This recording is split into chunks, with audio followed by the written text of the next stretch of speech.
Alrighty, today we're going to be programming one of our remote start keys onto a brand new next gen Raptor. This also works for your Everest and Rangers as well, as long as it's next gen. It's got the two original keys there and our new remote start key here. What you want to do is hop in the car. Down here in this little slot there's a key fob holder. Put the first original key in there, just like that. Ignition on, ignition off.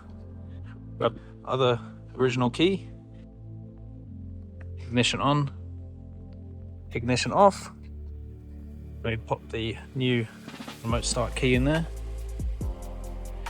Screen should go black. Your hazard lights will then flash to confirm, and that's it. Now, hopping out of the car, you'll notice you can unlock and lock the car, and to do the remote start, press the lock once and 2x twice. And there you go. Just shut the car off, tap the 2x again twice.